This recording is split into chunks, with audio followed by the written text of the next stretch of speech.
Beloved friends, having passed through the core events of Exodus and witnessing God restore his relationship with Israel, chapters 32 to 34, we now enter the preparation phase for their life of worship. The text we will read today, Exodus chapter 35, focuses on the observance of the Sabbath, the call for voluntary offerings for the tabernacle construction, and the appointment of the skilled artisans. The theme is the consecration of the willing heart. After God renewed the covenant and promised to journey with the Israelites again, what was the first thing he commanded them to do? It was to prepare for worship. Moses gathered the people and commanded two things. First, the Sabbath must be kept.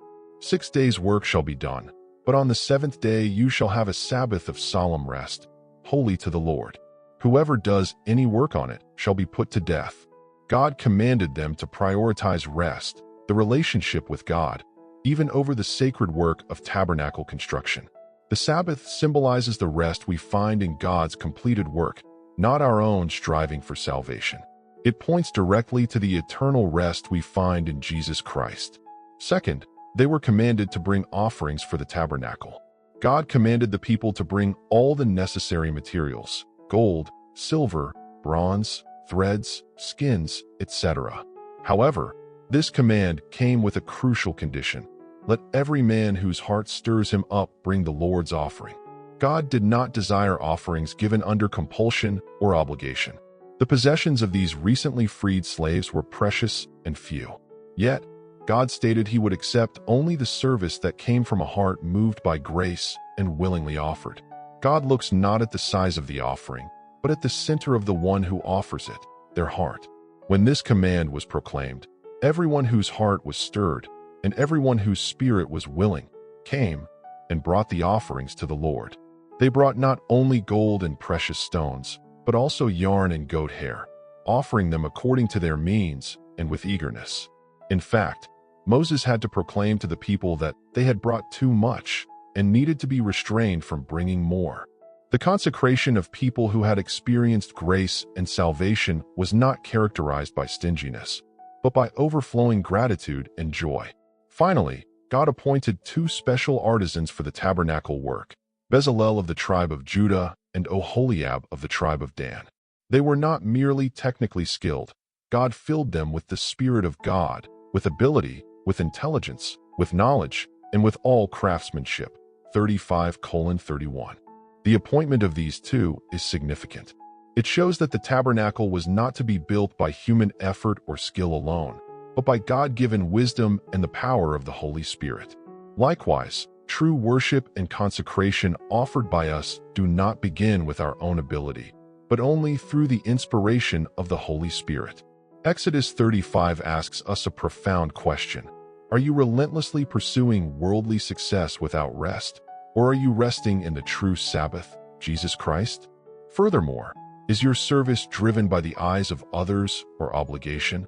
Or is it a voluntary offering, given with a willing heart moved by the joy of salvation? Gracious and loving Heavenly Father, forgive our pride in trying to earn righteousness through our own toil and effort. We confess that we have lived lives forgetting true rest amidst the relentless competition of this world. Thank you for giving us the true Sabbath, the eternal rest we can find only in Jesus Christ, who completed our salvation on the cross. At this moment, we invite Jesus to be our Lord, and we desire to experience true peace and rest in Him. Remove the stinginess from our hearts and give us a heart moved by the excitement of salvation, so that we may joyfully offer our time, resources, and talents. We earnestly pray that all our consecration begins with the inspiration of the Holy Spirit and brings glory to God. In the name of Jesus Christ, we pray. Amen.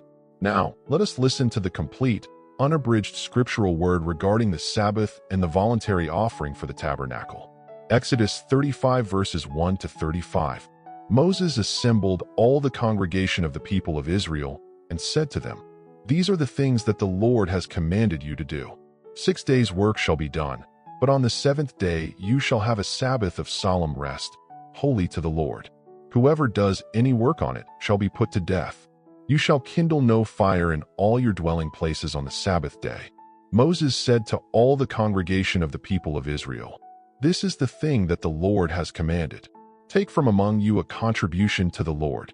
Whoever is of a willing heart, let him bring it as the Lord's contribution: gold, silver, and bronze, blue and purple and scarlet yarns and fine twined linen, goat's hair, tanned ram skins, and goat skins, acacia wood, oil for the light, spices for the anointing oil and for the fragrant incense, and onyx stones and stones for setting, for the ephod, and for the breastpiece.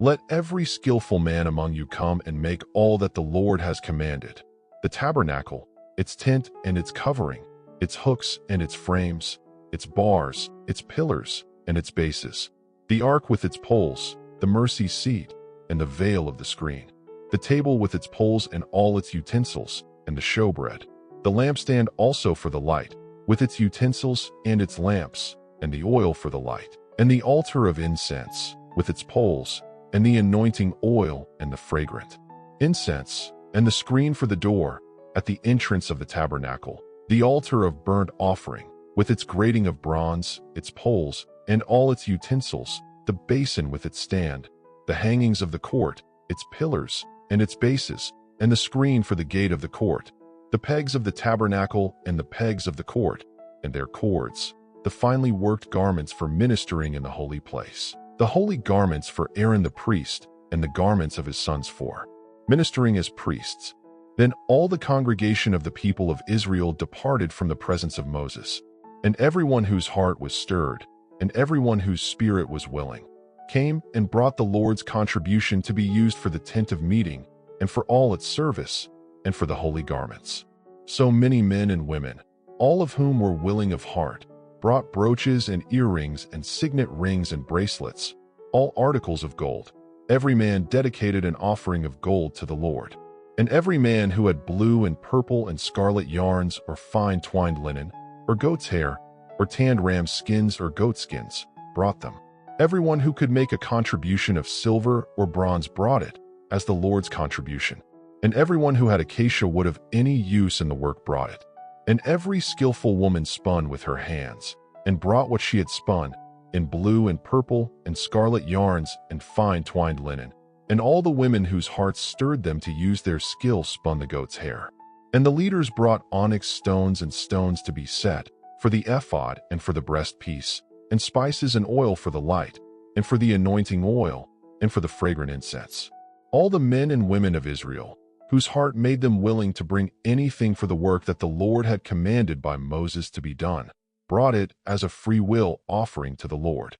Then Moses said to the people of Israel, "See, the Lord has called by name Bezalel the son of Uri, son of Hur, of the tribe of Judah, and he has filled him with the Spirit of God, with ability, with intelligence, with knowledge, and with all craftsmanship, to devise artistic designs, to work in gold, silver, and bronze, in cutting stones for setting, and in carving wood, for work in every skilled craft.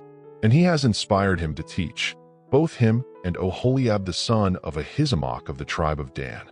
He has filled them with skillful ability to perform all the work of the engraver and of the designer and of the embroiderer, in blue and purple and scarlet yarns and fine twined linen, and of the weaver, those who do every description of work and those who devise artistic designs.